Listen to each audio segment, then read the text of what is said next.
Queridos alumnos, queridas alumnas, muy buenos días. Los saludo en la paz del Señor Jesucristo. Bienvenidos y bienvenidas sean a su clase de libros proféticos. Estamos ya en la semana final de nuestra, jornada de capacitación en esto que hemos tenido sobre el acercamiento hacia los textos proféticos.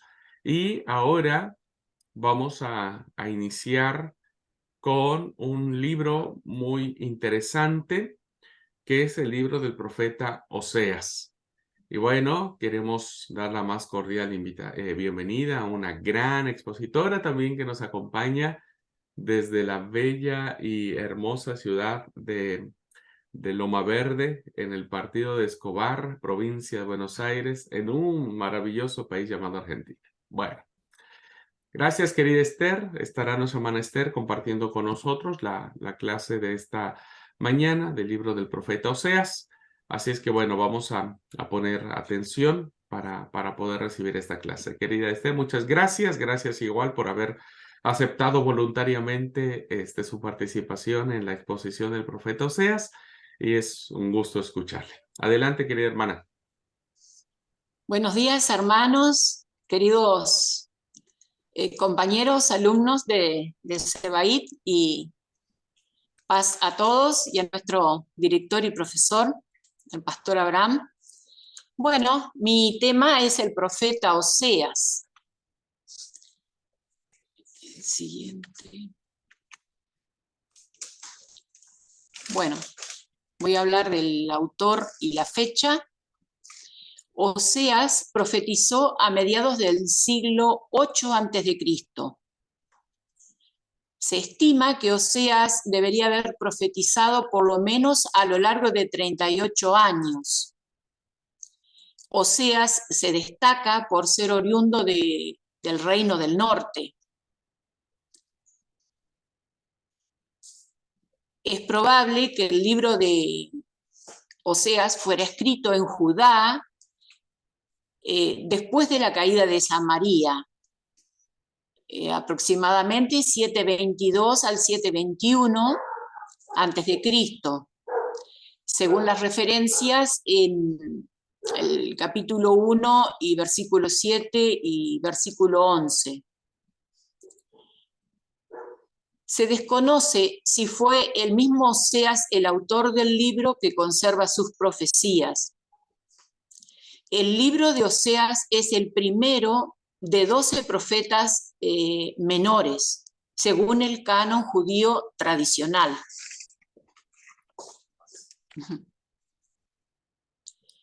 Bueno, el trasfondo: Oseas vivió durante los trágicos días finales del Reino del Norte. En ese tiempo sucedieron los reyes posteriores a Jeroboam, 6 reyes, reinaron en un periodo de 25 años. 4 de ellos, Zacarías, Salún, Pecajías y Pekaj, murieron a manos de su sucesor. Otro rey llamado Oseas fue capturado en batalla, y a Manahén lo sucedió su hijo, según el capítulo 13 y versículo 11 de Oseas. El 13-11.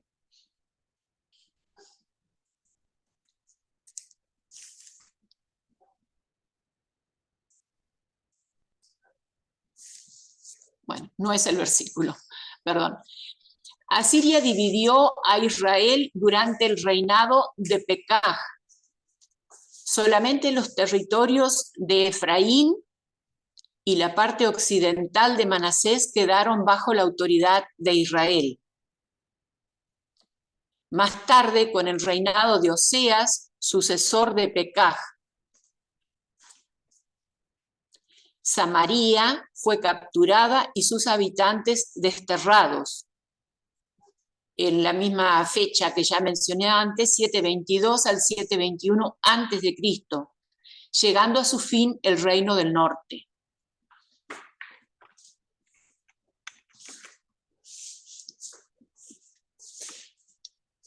Bueno, el tema y mensaje en los capítulos 4 al 14 habla de la participación de Israel en la religión cananea, da por menores. Oseas llama al arrepentimiento.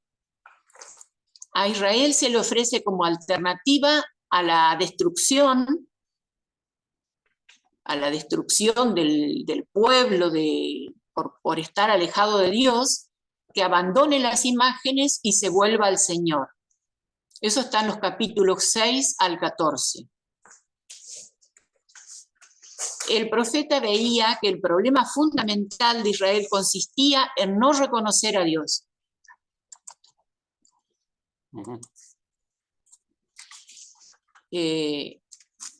Según el capítulo 4, el versículo 6,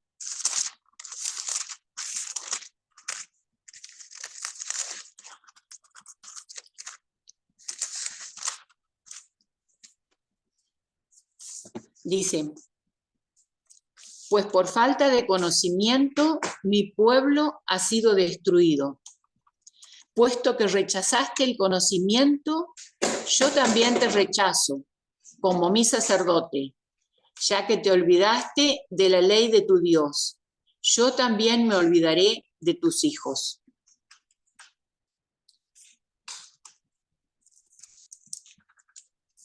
Y en el 13:4 también hace mención: pero yo soy el Señor tu Dios, desde que estabas en Egipto. No conocerás a otro Dios fuera de mí, ni a otro Salvador que no sea yo. Eso le dice Dios a su pueblo. La relación de Dios con Israel era de amor. Según el capítulo 2, versículo 19,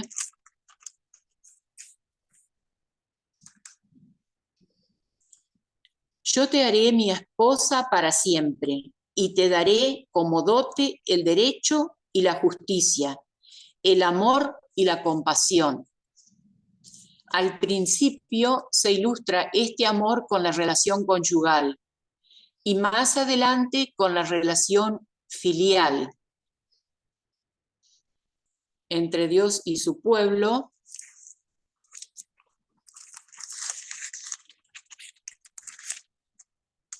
En el capítulo 11, del versículo 1 al 4, dice: desde que Israel era niño, yo lo amé.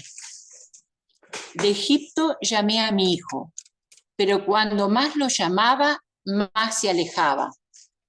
Ofrecía sacrificios a falsos dioses y quemaba incienso a imágenes. Yo fui quien enseñó a caminar a Efraín. Yo fui quien lo tomó de la mano, pero él no quiso reconocer que yo era quien lo sanaba. Yo atraje con cuerdas de ternura, lo atraje con lazos de amor. Le quité de la cerviz y el yugo y con ternura me acerqué para alimentarlo. Esa es la expresión de Dios para con su pueblo como una relación filial. Israel se había vuelto a la adoración de dioses falsos. Practicaba la prostitución sagrada.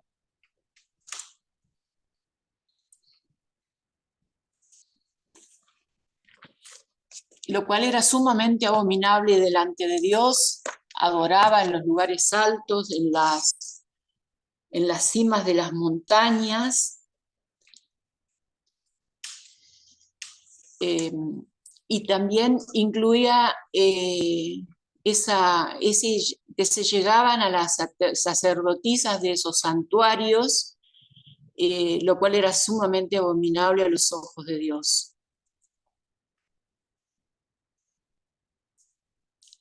Y también era considerado como un adulterio que el pueblo, según el capítulo 8, verso 5, el pueblo confiaba en las fuerzas de las naciones vecinas, las cuales eran sus enemigos, porque Asiria tomó a Israel, Asiria y Egipto. Y Israel confiaba en las fuerzas, en el poderío de esas naciones, y eso era sumamente desagradable a los ojos de Dios.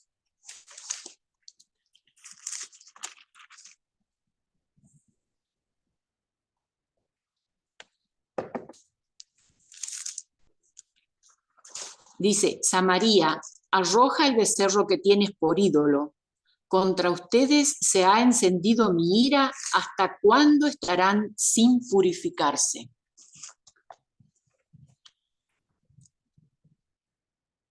Bueno, el profeta hace las denuncias contra esos pecados tan graves que el pueblo estaba practicando en esta época, ¿no? También confiaban en el materialismo, en su propio poderío.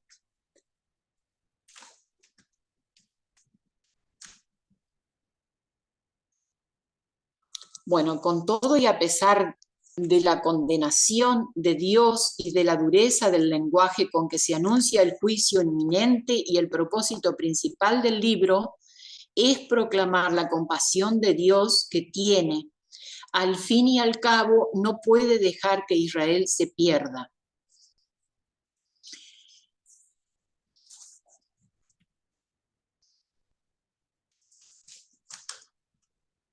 Bueno, Oseas denunció vigorosamente la dependencia del poderío militar de Egipto y Asiria.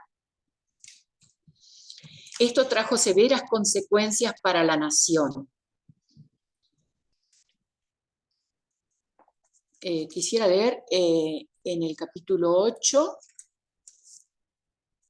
del 7 en adelante. Sembraron vientos, cosecharon tempestades, el tallo no tiene espiga y no producirá harina. Del 7 al 10.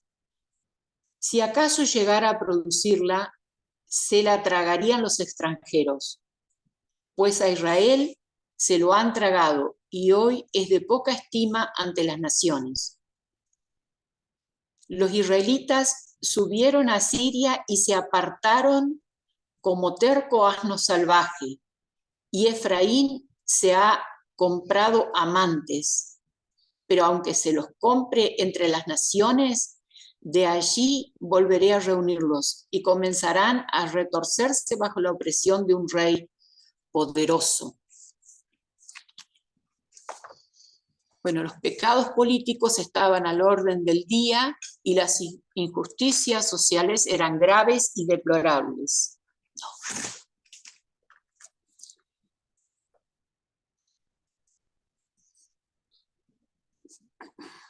Las ambiciones y las luchas por el poder llevaron a muchos de los que se movían en los círculos del poder al asesinato y a la intriga.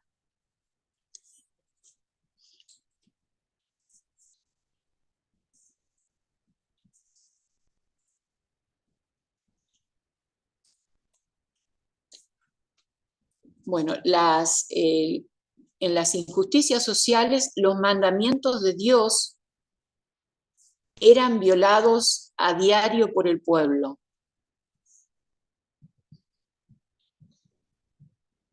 Había religiosidad, se cumplía fielmente con requisitos y ceremonias, pero se olvidaba la práctica de la misericordia, lo cual había hecho que el país se llenara de actos de sangre y de violencia.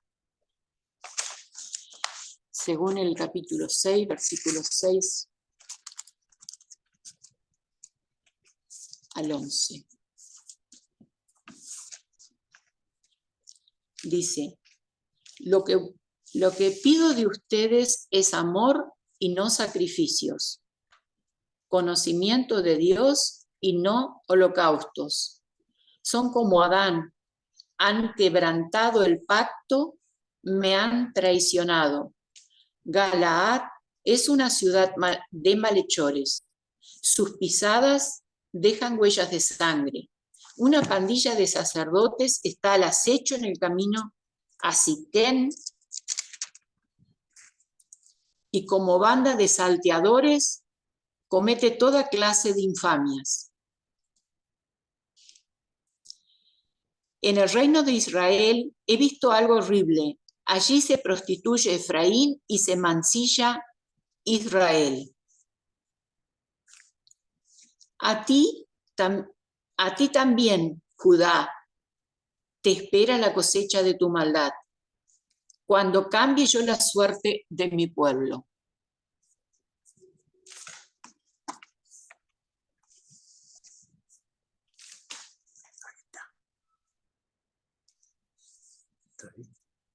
No, cambiarlo, no cambió.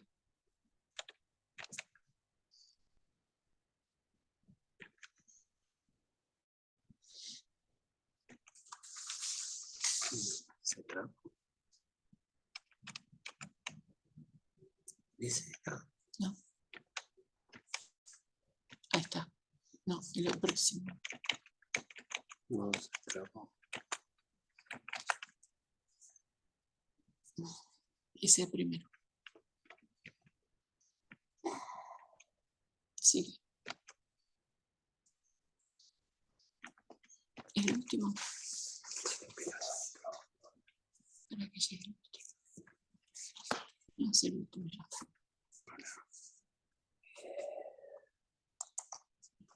El anterior. Este no lo vi.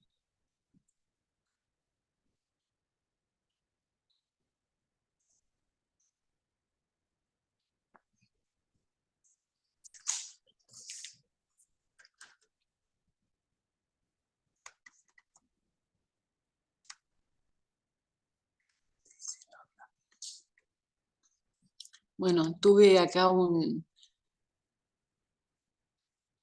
falta de manejo de la compu y se me pasó la primera parte de tema en mensaje y di la segunda parte.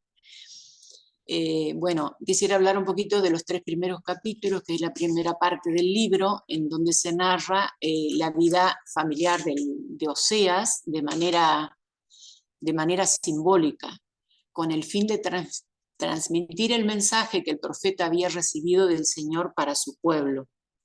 Dios ordenó que tomara por esposa a Gomer, una prostituta, y cada hijo recibió un nombre simbólico que también representaba algo de lo que el profeta estaba anunciando para el pueblo.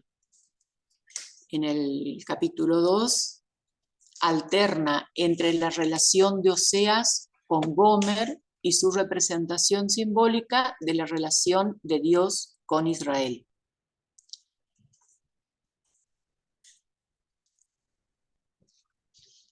A Gomer se la echa de la casa. El comentario que encontré dice que los hijos le piden que se vaya de la casa con el fin de lograr su transformación, no su aniquilación. Y a Oseas, Dios le da la orden que la siga amando a Gomer, de la manera que la recibe, la recibe y la mantiene aislada por algún tiempo. En el capítulo 3, la situación es una manera gráfica de representar la relación del Señor con Israel. Que le había sido desleal adorando a dioses cananeos, según el capítulo 2 y el capítulo 4, verso 4, 2:4.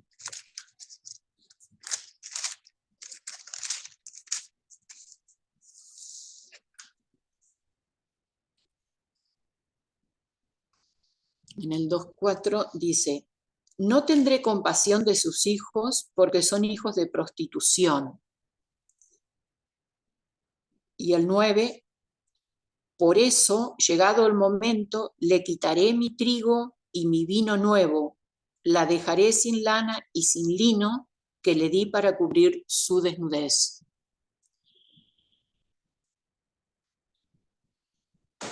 Y Dios muestra mucho enojo de la misma manera con el pueblo, como lo expresamos con su esposa en el capítulo 7, verso 16, dice, no se vuelven al Altísimo, son como un arco engañoso. Sus autoridades caerán a filo de espada por sus palabras insolentes y en la tierra de Egipto se burlarán de ellos.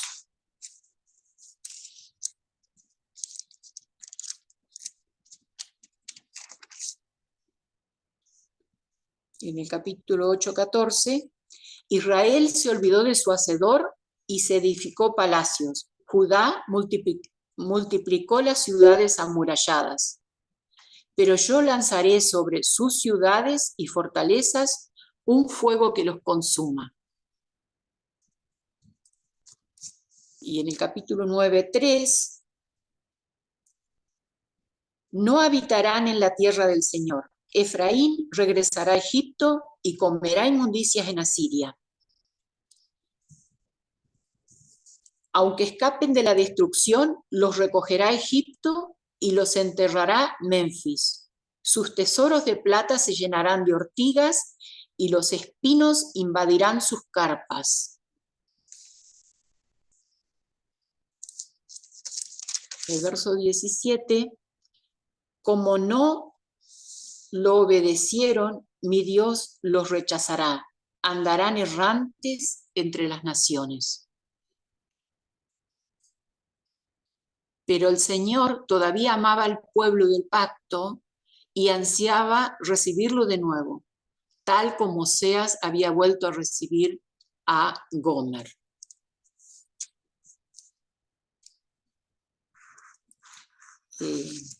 El capítulo 2, versículo 14 al 23, si algún compañero me quisiera ayudar a leer.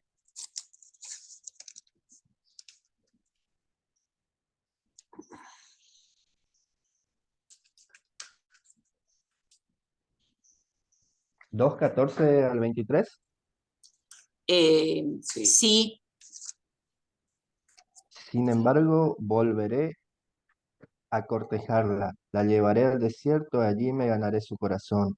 Allí le devolveré sus viñas y haré del valle de Acor una puerta de esperanza. Allí volverá a cantar como cuando era joven, como cuando salió de la tierra de Egipto. Cuando llegue el momento, tú me llamarás y sí, y cuando más volverás a llamarme Baalí.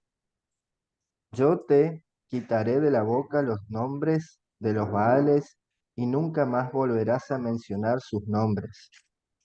Cuando llegue ese día, haré por ti un pacto con las bestias del campo, con las aves del cielo y con las serpientes de la tierra.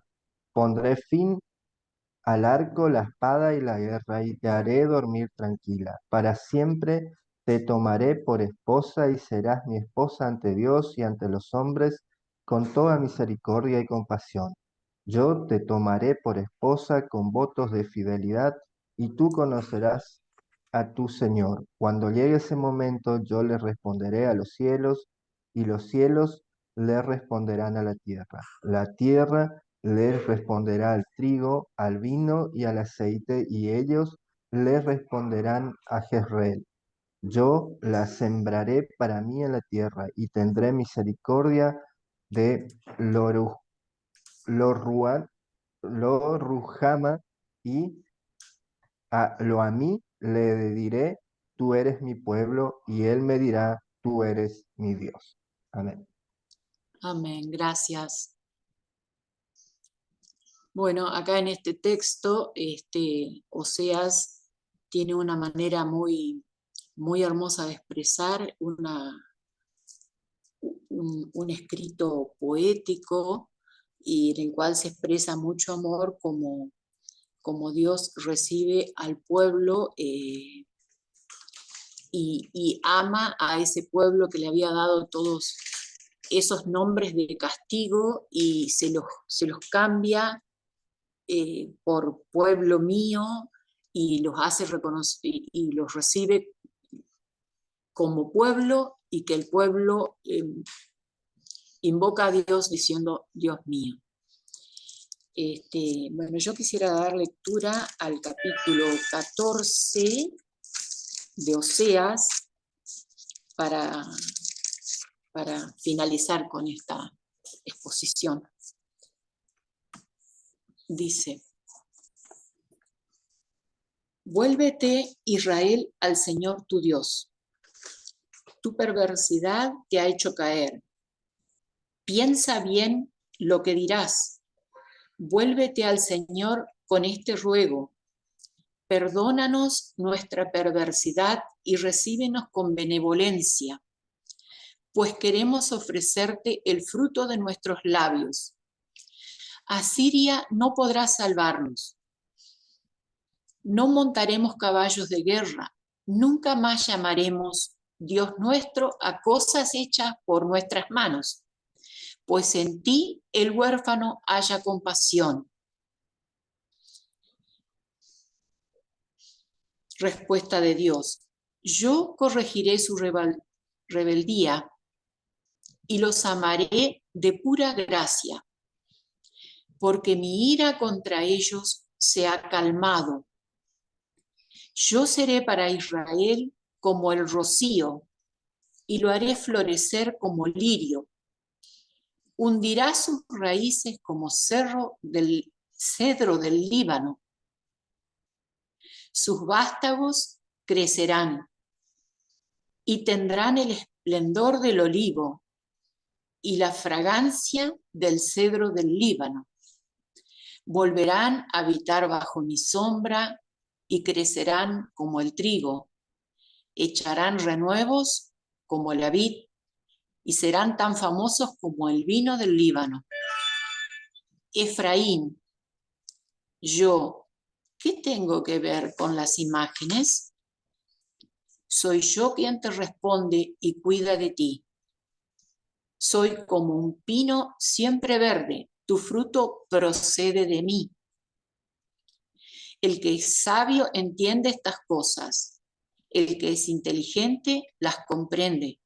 Ciertamente son rectos los caminos del Señor. En ellos caminan los justos, mientras que allí tropiezan los rebeldes. Amén. Bueno, esta ha sido mi exposición.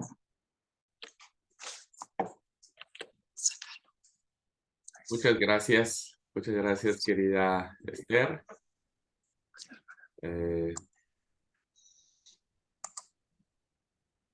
Muy bien.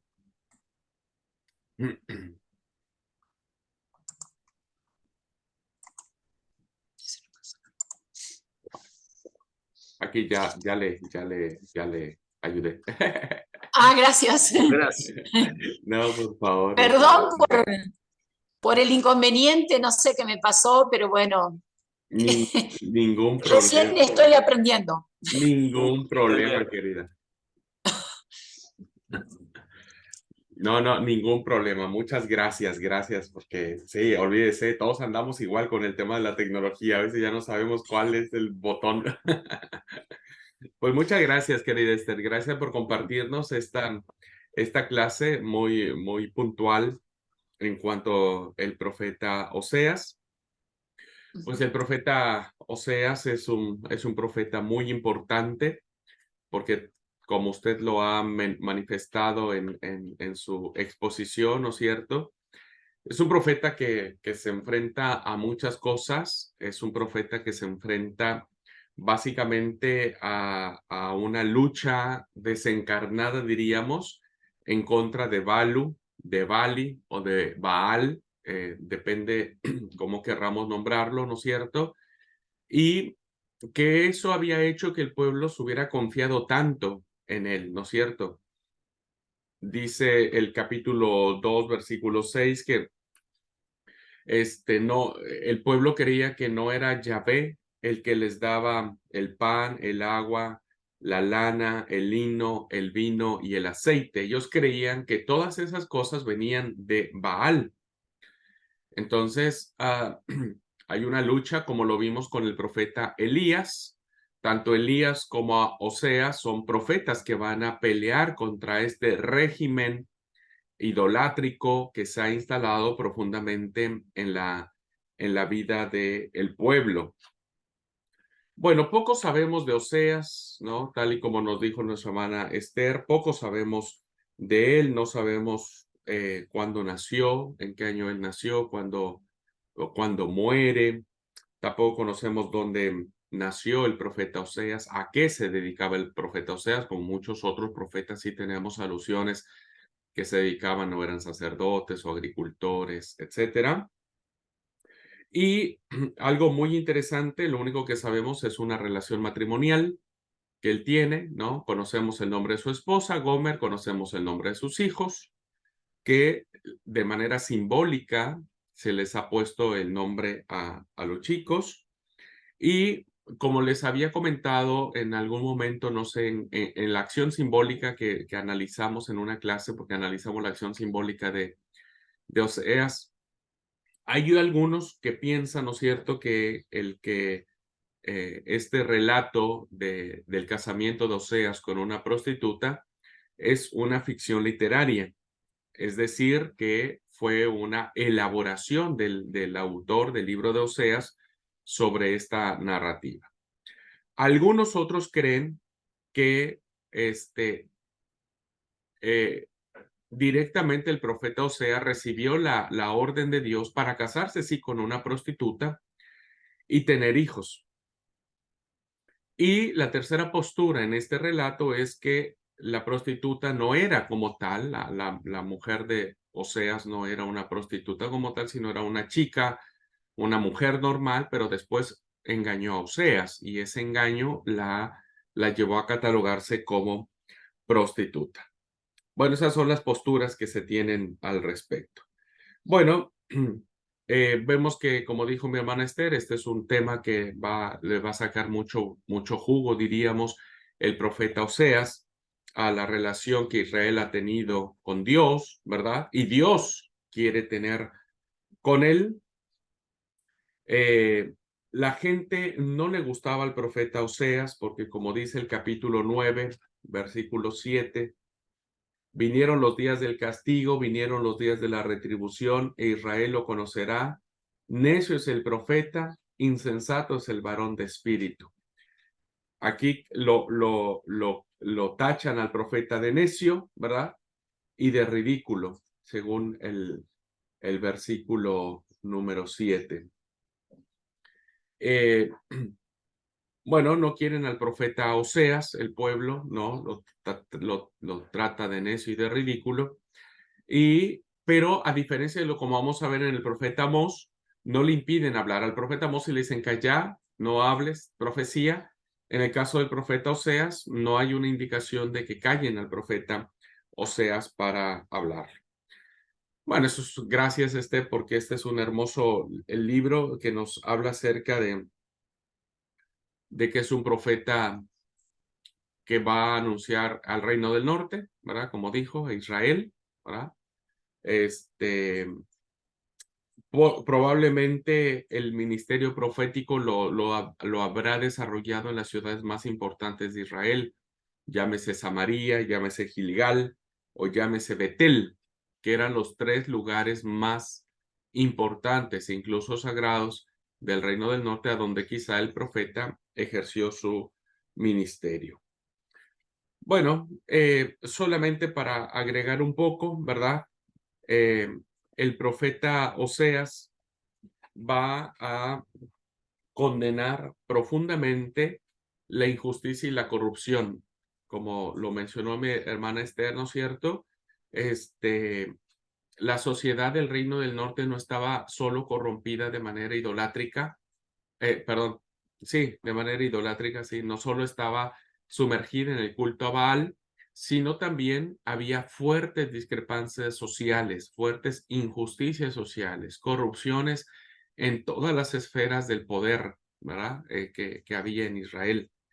Y el mensaje de Oseas va a denunciar las injusticias y la corrupción que existe en el reino. Y vamos a ver en el capítulo 4, versículos 1 y 2, cómo esta denuncia se hace de una manera muy poderosa, ¿verdad?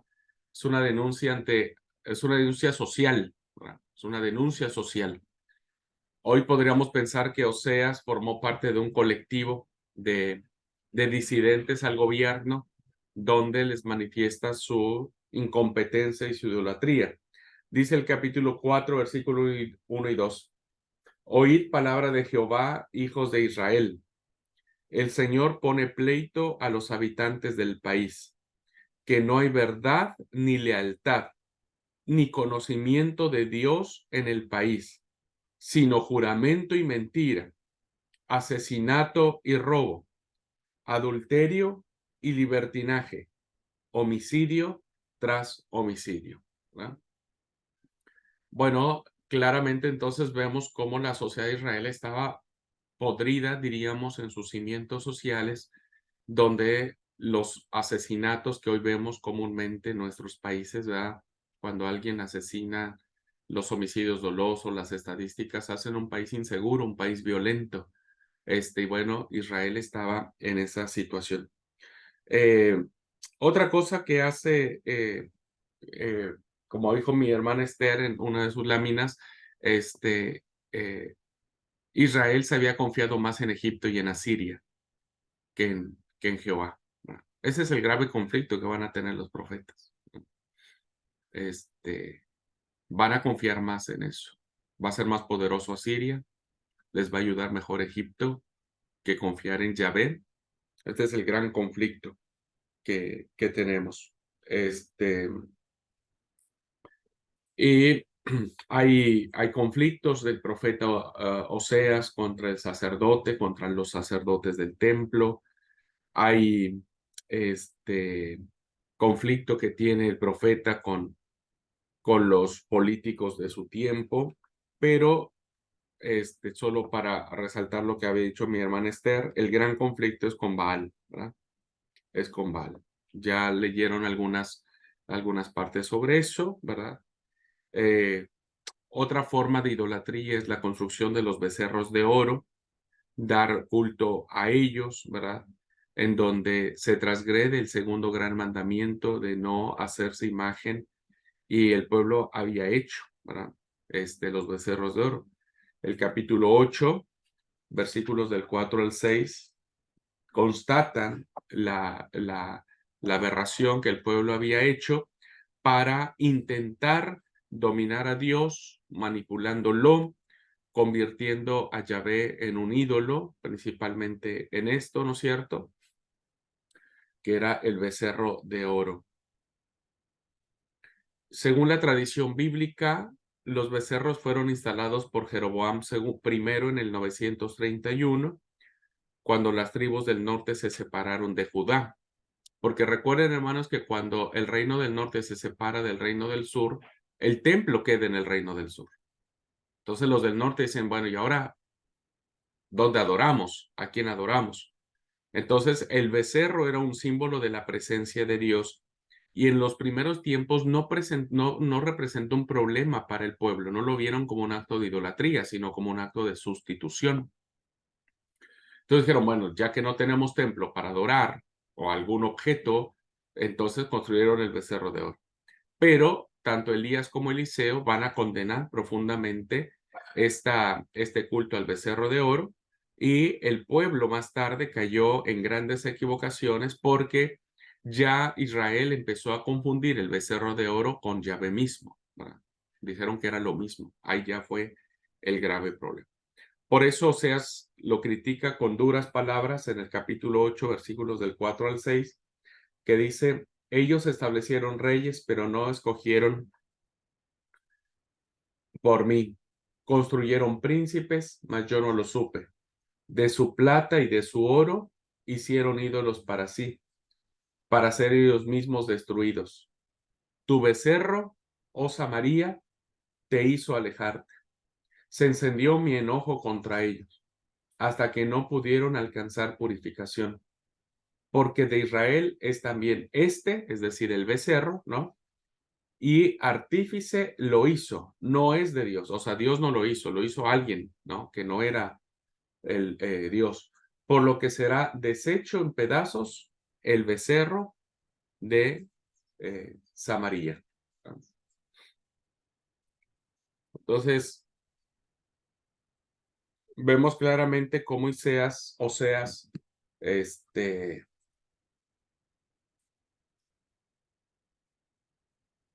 está mencionando que el becerro de oro no es un dios, ¿no?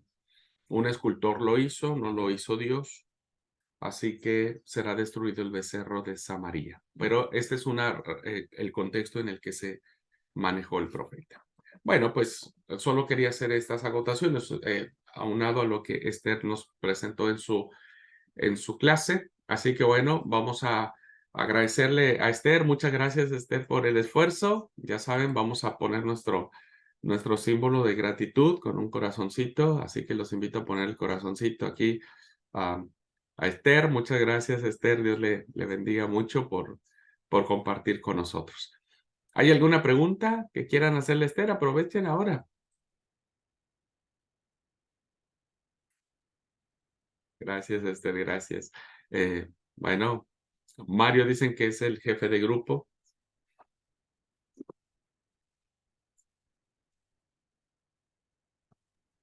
Las enseñanzas nos dicen que hay que tener compasión por nuestros amigos. Ah, bueno. Eso habla de que hacen frente común. Muy bien, pues si no hay alguna pregunta, algún comentario, vamos a pasar ahora a ver la grabación. No es larga la exposición.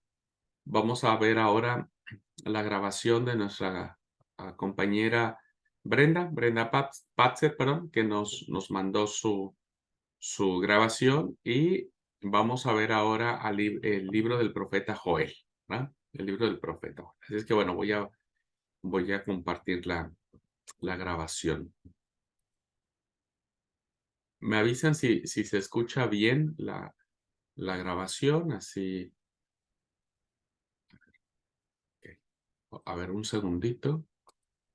Antes de eso.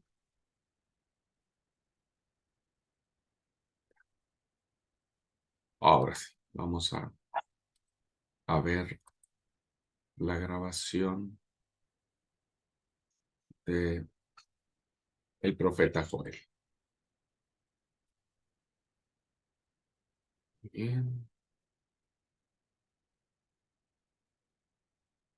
Muy bien. Ahí están viendo la pantalla, ¿verdad? Sí, sí. Sí, Ahora, pastor. bueno, voy a ponerle y me dicen si se escucha.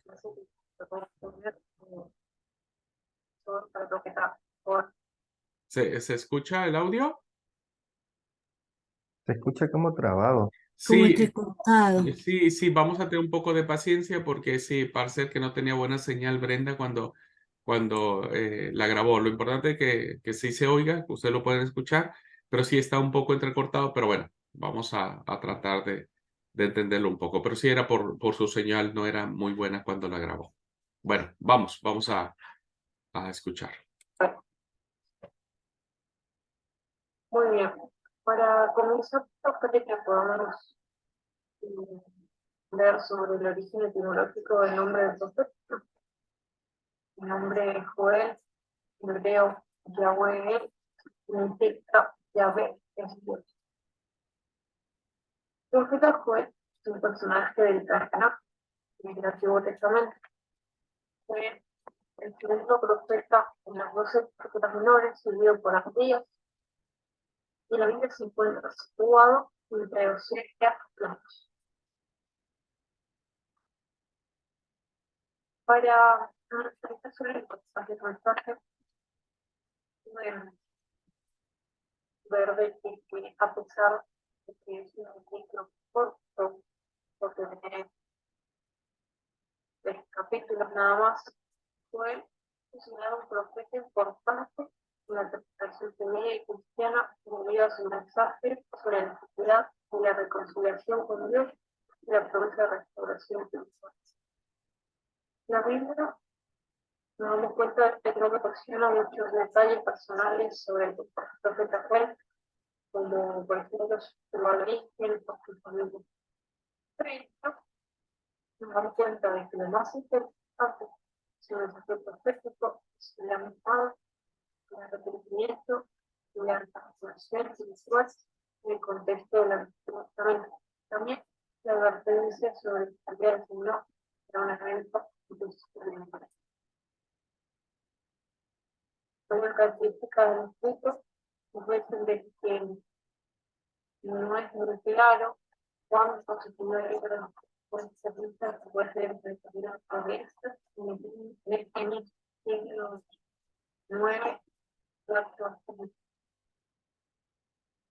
también que el libro de Joel está familiarizado con este libro de la escritura, por ejemplo, Malaquías, Sofonías, Naúm y otros. El profeta Joel no acusa a Israel de algún pecado, tiene que absolutamente con Israel, pero la lectura ya le dieron los libros anteriores. Por eso, ahora de la reunión normal. Y por último, el punto que nos dice que el profeta Joel escribe su libro de poco. Nosotros en el libro de Joel también encontramos que su autor es el mismo, según Joel, lo uno es lo uno. Por ahí ya estamos analizando la fecha de la escritura, encontramos los datos que nos dicen que el libro de Joel fue escrito probablemente entre el 855 y el 855. Ese es el propósito de la escritura, encontramos a Judá, que es la izquierda, que es devastada para la nota de las dos. No sé, la nota de todos los campos de Judá, el miedo, y pueden ser simbólicamente langostas como el lenguaje de nuestras hermanas que ven todo esto como una congregación. Y no se destaca ahí una parte, una que es la invasión de la respuesta y la otra es la reunión. Dentro de la interpretación del escudo de las mujeres, encontramos en que en el escrito fue habla de las favores que Dios quería conceder a su pueblo y de las señales que debían aparecer por este momento en el cielo y en el cielo. Como aquí, estos padres, hermanos interpretadores, como de que la policía no se había sentido en toda su extensión para igual toda la cantidad de valores. Por consecuencia, necesitaba darle el doble. Algunos modernos han visto que habían detectado todas las circunstancias de la vida electrónica, la predicación de la prensa, los potenciales cursos que Dios debía hacer. Pero tendrse del fin del mundo y procesos finales de la situación. Ya en palabras de Joel,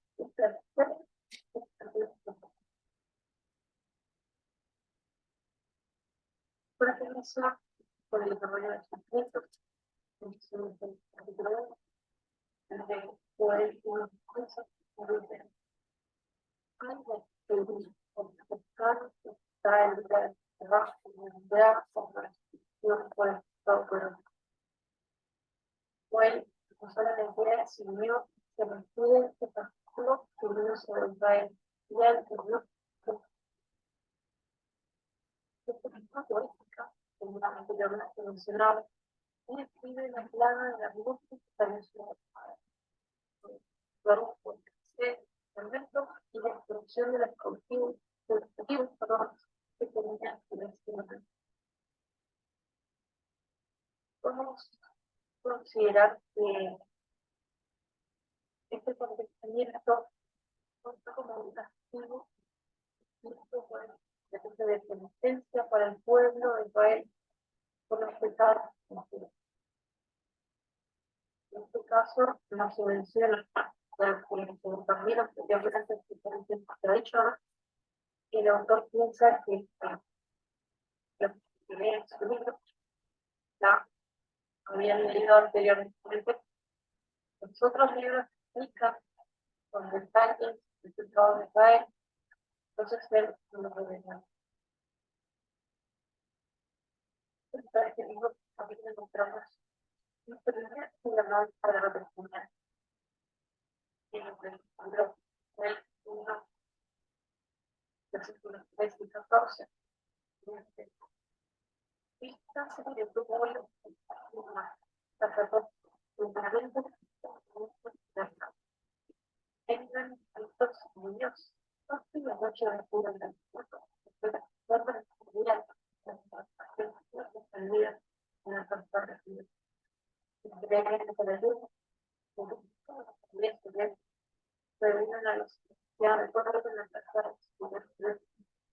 a todos los habitantes del país y ciudades nacionales. Este versículo de los versos en los que el profeta y llamaba a la reflexión por la misma convención. Pero al parecer se pensaba en un establecimiento que le permitía recuperar el que había perdido. Es decir, efectivo, pero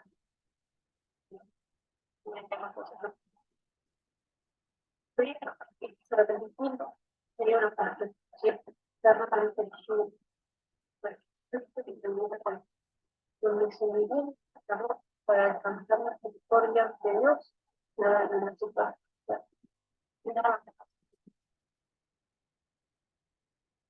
En el capítulo 2 podemos ver sobre este segundo capítulo, según el siguiente, había enseñado el conducto que responder por su mismo estado. Puede ver acá.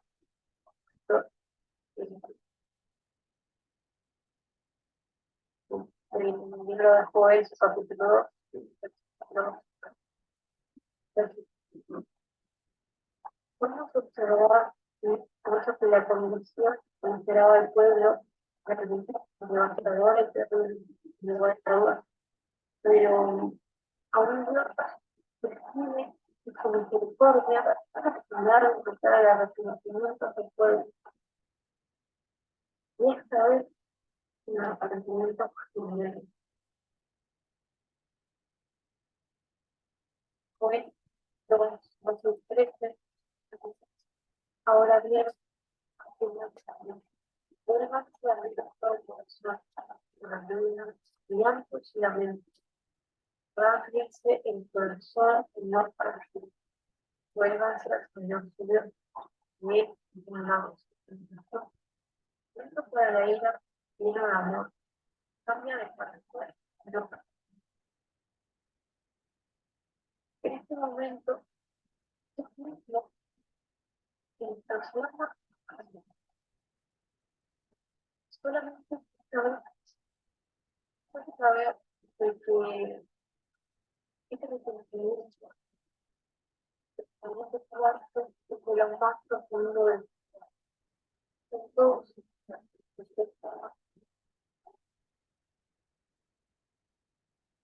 esta vez que no han tenido oportunidad de arrepentirse. Eso dice, no puede tomar todas las habilidades de arrepentir en su corazón, porque el hecho de expresar externamente algo que venga de lo más profundo de la sociedad no les serviría de absolutamente nada.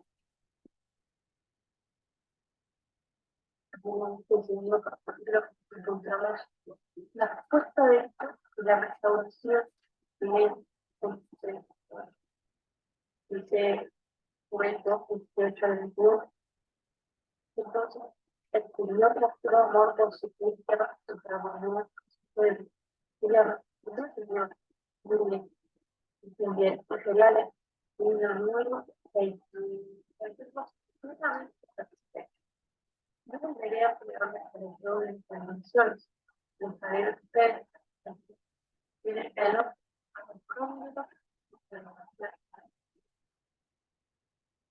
que me parece aspecto del soldado. Me parece cuando voy a formar oriental, y sobre todo para su unidad número y llevará y a las grandes cosas. Observa esta cierto, y no alegre el Señor para grandes. Eso, intentamos como Dios, Dios, que tiene restaurar lo que sería el causa, que es la misericordia, que la tenga respeto, amando de restaurando aquello que Dios está por el pecado. Saber que los pasos en Dios me interesa también para que los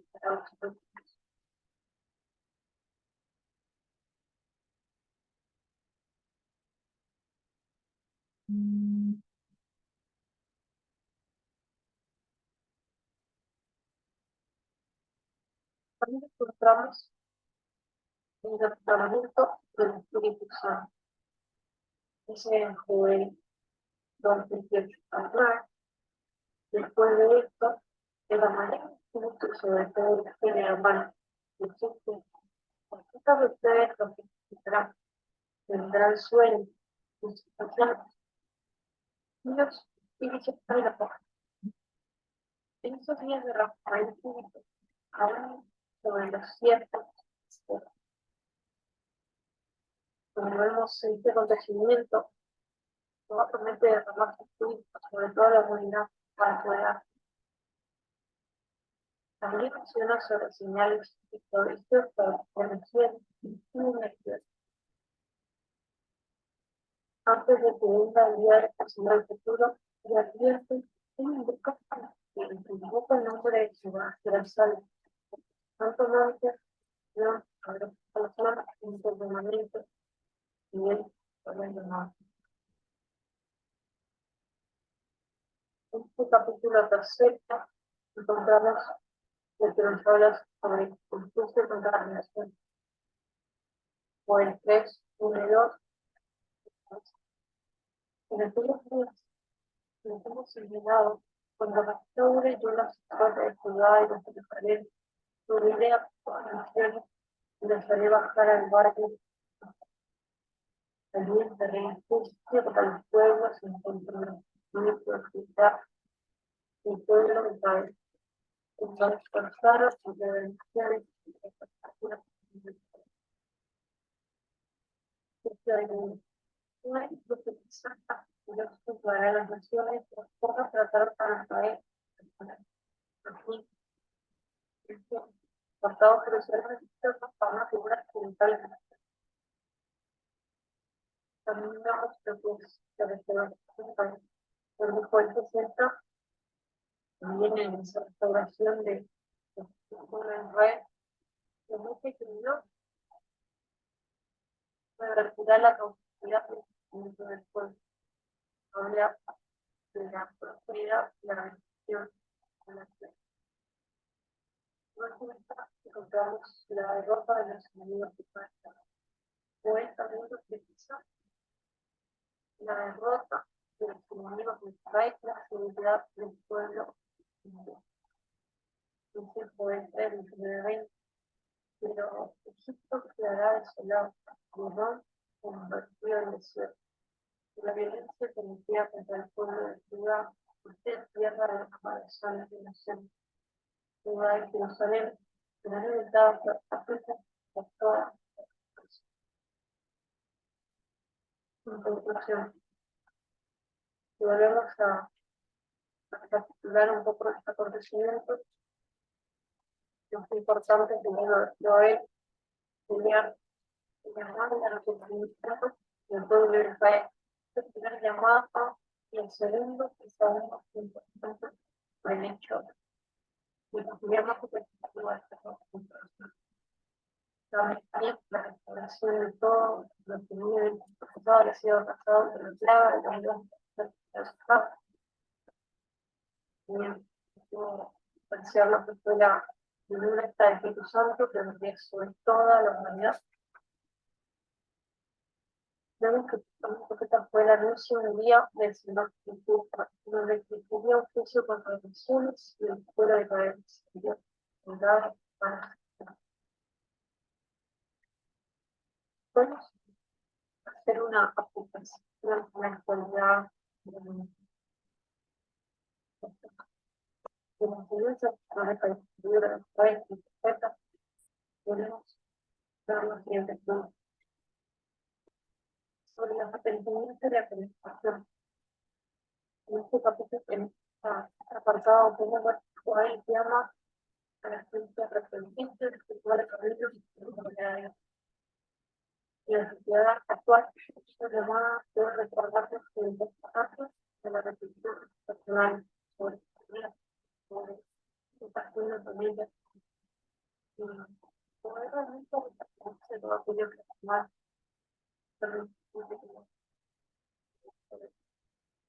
también la importancia de nuestra acción, poder enfatizar la necesidad de orar y buscar a Dios en el contra el dificultad. No, hay muchísimos desafíos. La oración puede ser una fuente de fortaleza y una fuente de poder. Uno de los puntos es la unidad y la traslación. Tenemos que pensar en este momento por todo. Porque tienen que se reúnen los cristianos, los sacerdotes, todo para dar y entrenar a Dios. Para que finalmente. Así el libro nos habla sobre la importancia de la comunidad. Y cómo la gente debe unirse en tiempo de culto. Hoy día, esto puede recordarnos de la importancia de ponernos en nuestra mente en estos difíciles. La promesa de restauración. Fue también la esperanza de la restauración divina después de la guerra. Esto puede recordarnos que en este tiempo de dificultad, una esperanza, la posibilidad de un futuro mejor. No es solamente porque el libro de Joel fue escrito hace mucho tiempo. Sus enseñanzas sobre la residencia, la comunidad planta todavía pueden ser aplicables y pueden ser importantes no antes para la humanidad en la actualidad. Creo que el pueblo nos deja realmente muy importante para la iglesia de personas también. Y todo lo que para exponer sobre el profeta Joel, creo que su profeta.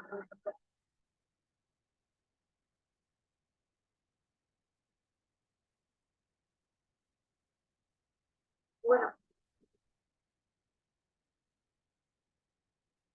Muy bien, pues hasta acá la exposición de Brenda. Sé que hubo un tanto complicación en el audio, pero bueno, sus diapositivas fueron muy claras.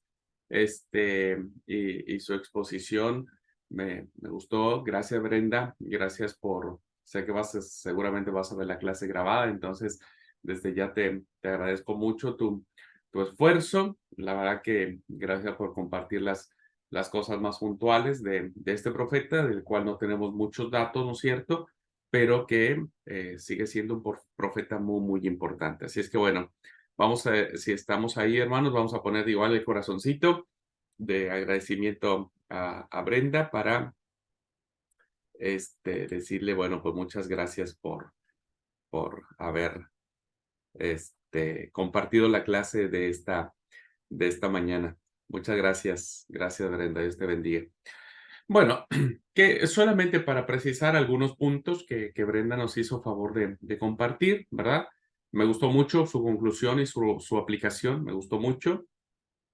Bueno, no tenemos muchos datos del profeta, tal y como ella lo manifestó, no sabemos realmente sobre él, ni sobre su persona, ni sobre todo en la época en que él predicó, ¿verdad?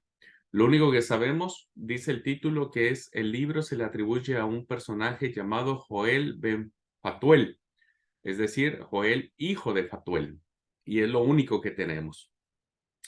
Leyendo un poco la obra, ¿verdad? Que no es muy larga, podemos decir con claridad de que Joel era sumamente judío, es decir, pertenecía a las tribus del sur, ¿verdad? Y no a Israel. También podemos deducir que es un profeta, que su ministerio está enfocado en Jerusalén. Y, a ver, aquí hay podría sonar una confusión. Al hablar él sobre la gran plaga de las langostas, podríamos nosotros deducir o inferir de que el profeta Joel, al igual que el profeta Amós, eran de origen campesino, pues porque él tenía gran conocimiento de este tipo de insectos, diríamos, ¿verdad? Que a una persona citadina no se le da mucho. Entonces, cuando él describe la plaga de las langostas, podríamos pensar que Joel también pudo haber sido alguien de trasfondo campesino. Sin embargo, no podríamos deducirlo tan tajantemente porque en la época en la que estamos es una época en donde el pueblo era eminentemente agrícola, ¿verdad? Y por lo tanto, no podríamos pensar que Joel, solo por el hecho de que conocía estos insectos en la plaga de las langostas, los 4 insectos que él menciona, haya sido campesino. Cuando nosotros vemos el libro, vemos claramente que tiene grandes cualidades poéticas, escribe muchos oráculos en género poético, tiene mucho conocimiento de los profetas que le predecieron y por lo tanto podríamos pensar que el profeta Joel pudo haber tenido una instrucción altamente aceptable, ¿verdad? Era alguien con mucho conocimiento en ese tiempo. Bueno, muchos, a ver, el tema de datar, ¿dónde ponemos a Joel, verdad? Es el problema. ¿Dónde ponemos su mensaje? Ya dijimos, es judío, su mensaje es en Jerusalén, pero dónde lo situamos? Entonces hay 2 propuestas, ¿verdad?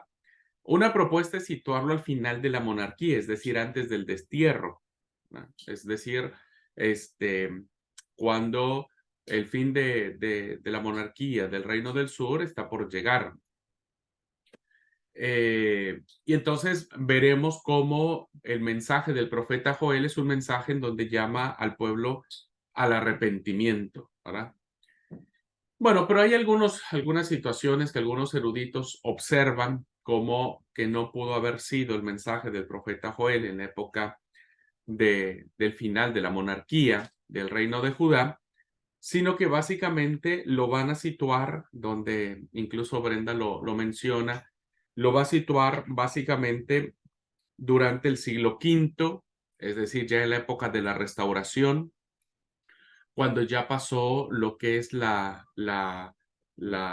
¿cómo es? El exilio babilónico, cuando ya pasó el destierro, y entonces el libro del profeta Joel va a tener mucho sabor al profeta Ezequiel y al Deutero Isaías, ¿verdad? Entonces su mensaje va a estar inspirado en esta época en donde el pueblo ya está en el destierro, ¿verdad?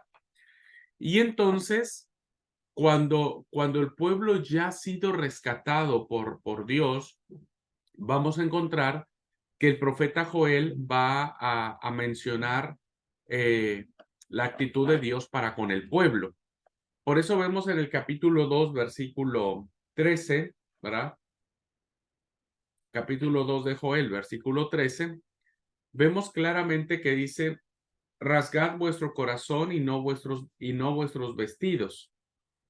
Convertíos a Jehová vuestro Dios, porque misericordioso es y clemente, tardo para la ira y grande en misericordia, y que se duele del castigo. Es decir, ya es un mensaje post, ¿no? Es decir, ya el pueblo se fue al destierro, ya el pueblo está sufriendo las consecuencias de haber desobedecido al Señor, ¿no es cierto?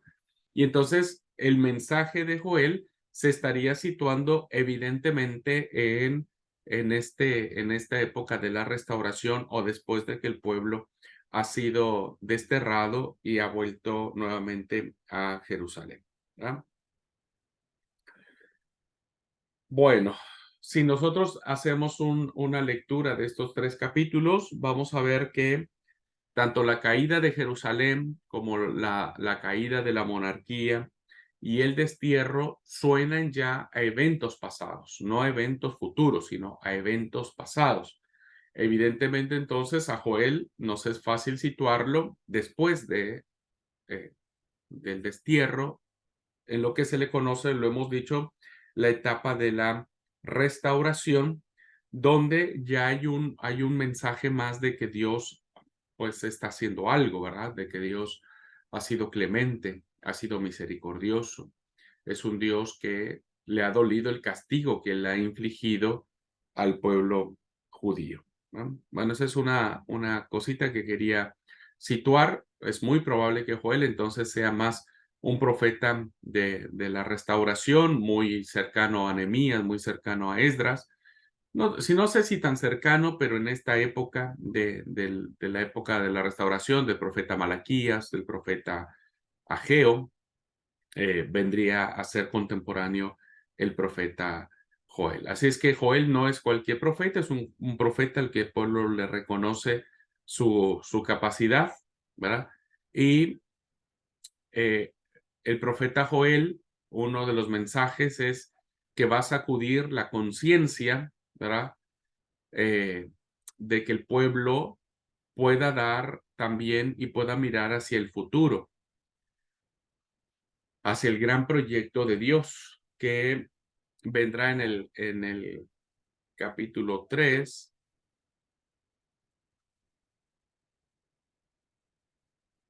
versículo 9 y 10 de Joel. Proclamad esto entre las naciones, proclamad guerra y despertad a los valientes. Acérquense, vengan todos los hombres de guerra, forjad espadas de vuestros asadones, lanzas de vuestras hoces. Diga el fuerte, diga el débil, fuerte soy. Juntad y venid, naciones todas de alrededor, y congregaos. Haz venir allí, oh Jehová, a tus fuertes. Despiértense las naciones y suban al valle de Josafat, porque allí me sentaré para juzgar a todas las naciones alrededor. El proyecto de Dios entonces es un proyecto universal en donde evidentemente va a plantear, ¿verdad?, el tema favorito de Joel, que es la venida, el derramamiento del Espíritu de Dios en esos tiempos, ¿verdad? Joel es uno de los profetas que va a poner en la boca del profetismo el concepto del día del Señor, del día del juicio, un concepto muy apocalíptico, ¿verdad?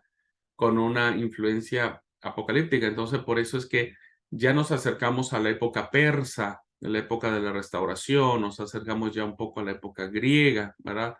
Donde la apocalíptica toma un influjo muy importante en los textos, no solo en los textos bíblicos, sino en los textos de la antigüedad, ¿verdad?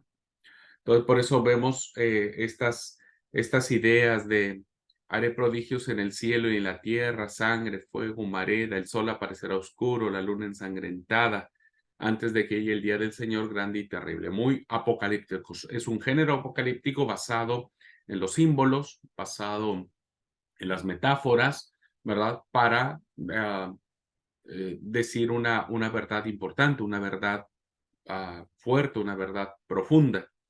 Entonces, muy en la idea del Deutero Isaías y del Trito Isaías, donde ven el futuro como la instauración plena del reino de Dios, pues evidentemente para que se instale la paz, todo, ¿viste? El reino, Sión y todo lo demás, pues Dios tiene que dominar a sus enemigos, ¿no? Tiene que destruir todo aquello que sea opuesto a Dios. Y por eso se habla sobre el juicio de Dios o el gran día del Señor, ¿verdad? Y lo hace con la infusión del Espíritu Santo, sobre esto. Bueno, no tendría mucho tiempo para explicar la aplicación que hace el apóstol Pedro en el día de Pentecostés, ¿verdad? En el día de Pentecostés, cuando cae el derramamiento del Espíritu Santo en los primeros cristianos y que Pedro toma las palabras de Joel para explicar esto. Lo único que quiero decirles es que tanto Joel como el mensaje de Pedro es un mensaje universal. Bueno, la salvación de Yahvé en Joel vendrá a todas las naciones de la tierra y la salvación de Pedro en el nombre de Jesús vendrá a todos aquellos que se arrepienten, ¿verdad? Son bautizados y sus pecados les son perdonados. Y entonces viene salvación de Dios o salvación en Jesús. Esa es la analogía o los puntos de contacto entre lo proclamado por el profeta Joel y lo dicho por el apóstol Pedro en su discurso el día de Pentecostés, ¿verdad? Bueno, ¿alguna pregunta sobre esto, queridos hermanos?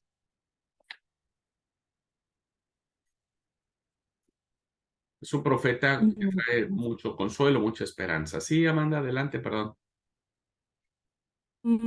Bueno, yo lo que veo es como todos tienen, pues a los que hemos visto, todos tienen como ese mensaje de que tenemos esperanza, ¿no? Que Dios es misericordioso y tenemos una esperanza de que vamos a salir de pronto de todas esas tribulaciones que se presentaron pues durante la época de ellos y que obviamente en la nuestra, porque estamos presentando tribulaciones y veo también como una similitud un poco en la parte que de lo apocalíptico que dice con el que me tocó a mí, con Ezequiel. Mm, Entonces, pues eso es como muy interesante. Digamos que el ver estos libros proféticos como más adentrándonos a ellos nos hace como reflexionar sobre todas estas cosas, pero con esa esperanza muy grande de que tenemos a Cristo, nuestro Salvador,